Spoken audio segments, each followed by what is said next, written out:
took the plunge yesterday and told the kids' principal that I was pulling them out of school next week. So I'm going to homeschool.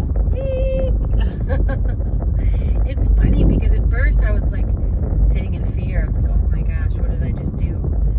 And then I realized, like, I've been complaining about the way they get educated. Not that it's bad. I think that their school does a very good job and is way better than some of the alternatives.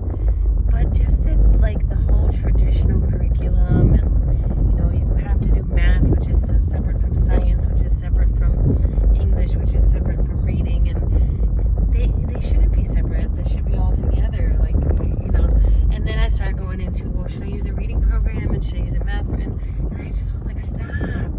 I know exactly what to do, and it doesn't have to be super strict. It doesn't have to be X hours a day. It doesn't have to do all those things. And so I gave myself the grace to step back from it and realize that I have been educating my kids brilliantly since they were born, and each one differently. Like I was sitting there reading with my Rio today. He's staying home from school. And I was reading with him, and it was like, the book was basically like how things work when we take it for granted, like how our mail gets delivered to us, even though I don't know what's going on with the post office nowadays, and somehow they've politicized the post office, which I think is pretty hilarious. But and then one was because he's like, I want to publish my book, and I said okay, and so we read the page about publishing a book, and it's very simplified, but he read some, I read some, we discussed it, and I said, do you think there might be an easier way to do that now? And we talked about self-publishing and things like that, and it turns a very simple reading page into a whole conversation. And then it motivated him to then go and work on his little book. And it's great because this kid hates writing. He hates anything fine motor skills because it's not what he's the best at. And it just motivated him. And it's like, that to me is how kids should learn. Whereas if I did the same thing with my daughter, it would have gone very differently, because she loves writing, she loves coloring, she loves drawing pictures, and she would have had a whole thing done already, but the whole publishing part wouldn't have interested her.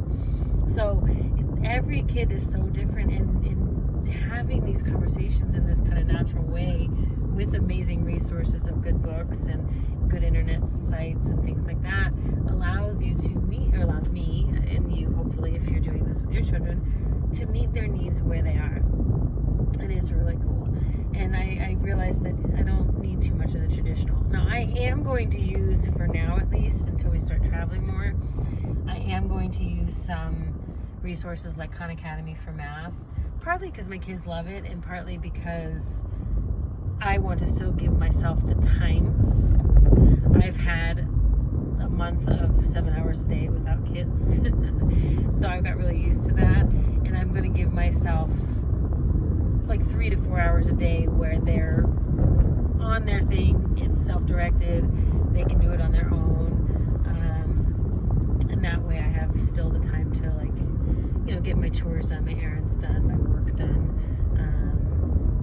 I can set up my meetings for those times, things like that, so that I can have my space that I still need. So, but given that, my brother and I are doing a podcast called Educating Outside the Box. You should check it out. It's turning out quite well. I think we've only had 2 episodes so far, but I think that'll grow more as my kids and I start jumping into this. And it's just, talking about turning everyday conversations and everyday activities into learning. And it doesn't have to look like learning. It doesn't have to be like, I'm going to drill you and quiz you. It just has to be like, he said they halved a cake. They were making a cake for his birthday a few weeks ago, and they didn't want a huge cake for just the 2 of them, so they halved it. And so they had those conversations. How do you have 1 3/4? And it isn't a perfect measurement, so how do you do it? And that became a learning experience. And how important to do those things and talk about, does it have to be perfect, or does it, and just being present and talking to our kids, because we are a wealth of knowledge and information, and so it's okay to impart that to our kids in ways that don't look like school, you know. And I'm seeing nothing but really, like, my family's all stressed out with this online schooling. We hate distance learning. Distance learning is not the same as homeschooling. A lot of people are saying, oh, I don't know about this homeschooling stuff. Now, my oldest is still doing distance ed, but I have a feeling it won't last long, because he's looking at his screen with direct instruction from his teachers for 7 hours a day. Well, not quite, probably 6 hours with breaks and stuff. And it's like, I don't want him looking at his screen for 7 hours a day, and I don't want all direct instruction either.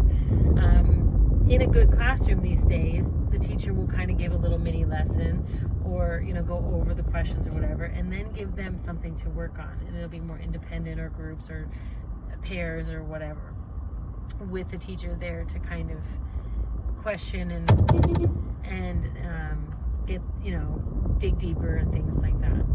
So it's unfortunately going kind of backwards into a way that I'm not super thrilled about, even though his teachers are doing a very good job with sorry, I'm driving and somebody was driving like a crazy person, but with the limitations that they're under right now. I get it, and I think they're doing a fantastic job. So it's not no disrespect towards the teachers. I think teachers have stepped it up hugely during this time. I think they're doing really, really well with the limitations. But that's not the point.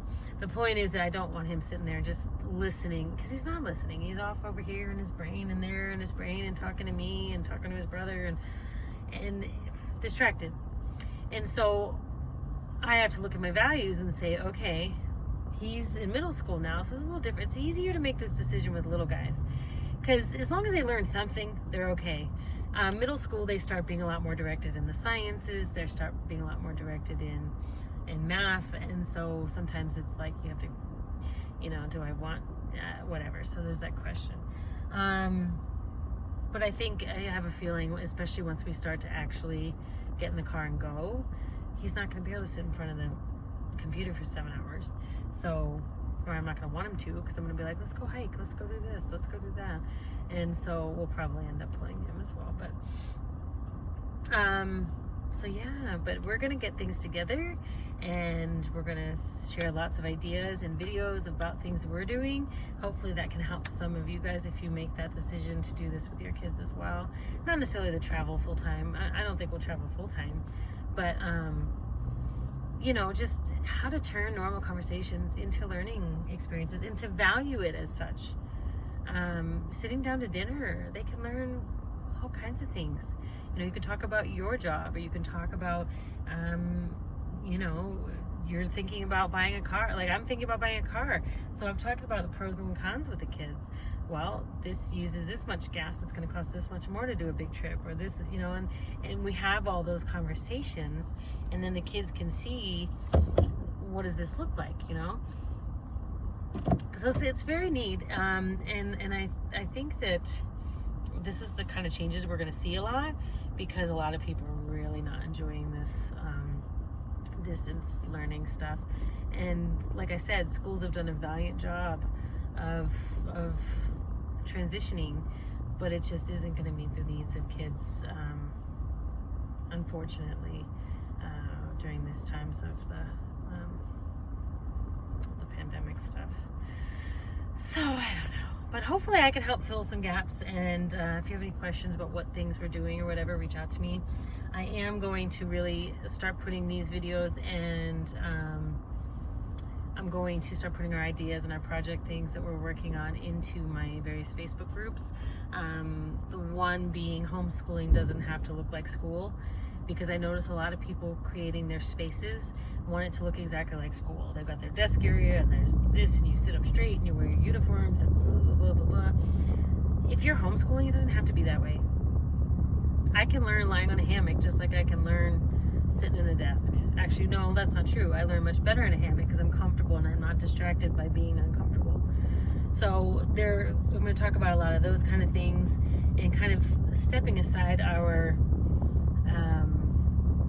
expectations of what learning is. and you'll see what that means as I get deeper into these videos. And I think this is where the focus is going to be for a while, because this is what my reality is. And luckily I really enjoy being around my kids. And I actually told another mom, because she's got 5 kids, I said, you're doing a lot of it for them. You're setting the alarms, you're logging them in, you're doing all this. Like, put some onus on your children. Our kids are capable of a lot more than we typically give them credit for. If they can game and do YouTube videos and TikTok and all that crap, they can sign themselves into a class. So if you're doing the distance learning, put some more onus on your children. This is a lot for a parent to take on if you think you have to do it all. You don't have to do it all. I haven't helped my son more than 5-10 minutes a day since he started, and he's my least independent child. So put more onus on them. Parents, should not turn into a full-time job for you. You're not the teacher. They have teachers. So if you're going to keep with distance education, give yourself that grace. You don't have to take on that role. Okay, it's good for your kids to have some independence. We want them to grow up to be adults who can do stuff. So give yourself that grace.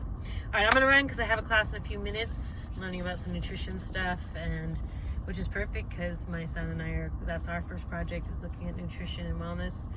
And we're gonna start creating meals, and he's gonna help me learn, and he's gonna learn to cook a little bit. And so see, everyday normal stuff that you can involve your kids in, and I'm pretty excited about it.